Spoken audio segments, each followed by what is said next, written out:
It's powerful when you think about a child, seeing people he connects with go away. He could have a chat with a caseworker who he adores, and he thinks that person's coming back next week. Every time someone said they would do something, but hey, they got called off the case and they're somewhere else, he doesn't know why, they're just gone. As he navigates in his own little psyche that constant turnover, it's really no different than the ultimate turnover and trauma that he has experienced. As I watch, and wonder if his heart is breaking each time someone he connected with or vibed with, or even just had a good chat with, leaves, it's great to know that's not us and that's not me. My role as a CASA matters because of what I can do for the children and help them get through the system, hopefully, and get to reunification, or if not, get to a place where adoption or guardianship, and so that they can have some normalcy in their life. Being a CASA matters because we're filling a role that isn't able to be filled by other people on the case. The lawyers have specific jobs they're trying to do. The judge has a job they have to do. Sometimes it's less even about the outcomes or what happens in court, but for me sometimes it's just when I show up for a visit and I've got a kid who's got a lot on their mind and they finally feel like they can say something. They want to tell me what's going on and how they feel about these really big things that are happening to their life. I try my best to make sure that they understand that I'm here to give them that voice. I benefited from having a social service advocate. Sometimes kids just don't have anyone else. We make all the difference, life or death. I know personally, if not for my social service advocate, I don't know that I would be here in front of you, at least not in this capacity.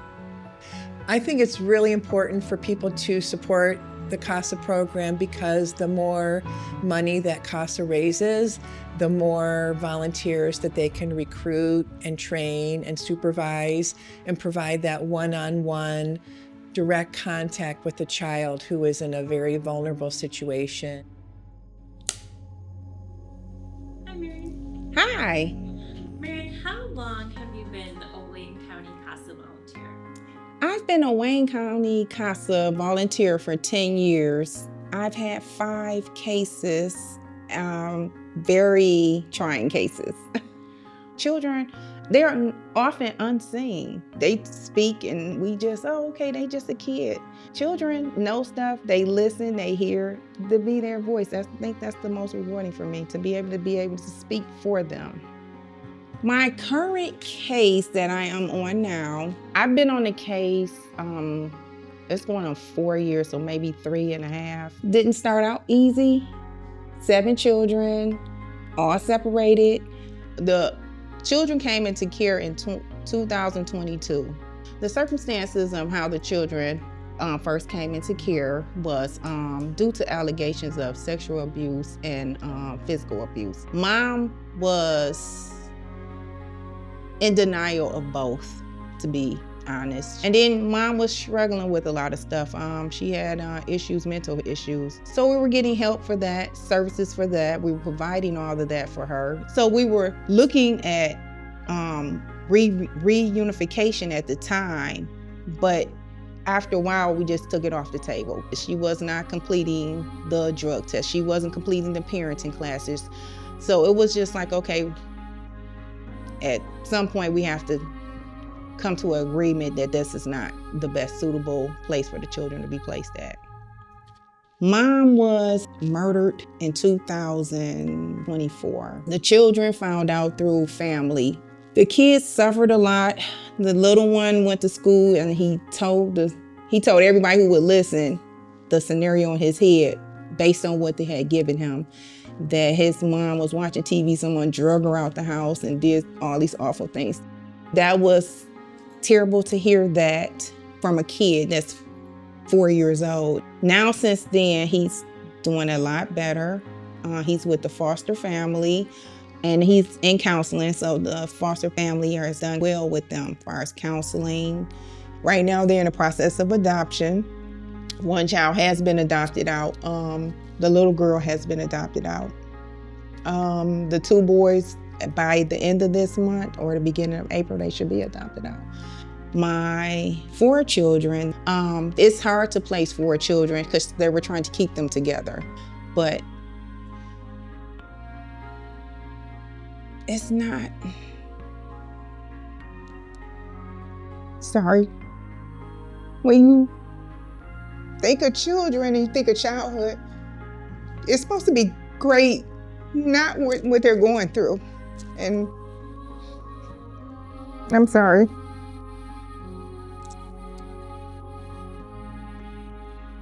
I talk with the social workers. I talk with anybody that's in administration. I've been to the school. I've been to the sibling visits. I put the work in to let them know that someone is showing up for them, that I care. If nothing else, give them a healthy sense of it's an adult that really cares. I believe in each one, teach one.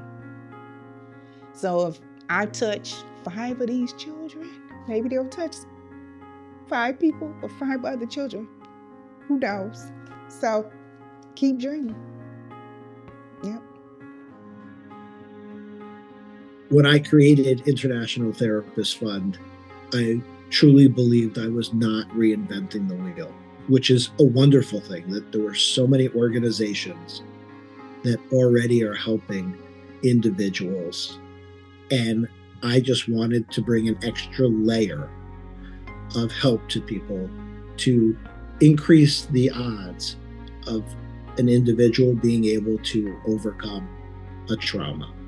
When I was 12 years old, I was sexually abused, and I did not have anyone that I felt I could turn to speak to about it. And CASA speaks to me on a personal level because there is an adult that main purpose is to be there for the child. CASA having a one-on-one relationship with this child, I think, is such a beautiful thing and makes such an impact on the child's life. And at the end of the day, if we could make the world a better place, one person at a time, I think we're really accomplishing a lot. The team at Wayne County CASA that I have come in contact with are passionate about what they do, care about what they do, and want to make a difference. And that is a huge incentive for me as a donor to give more and want them to succeed at helping more and more children.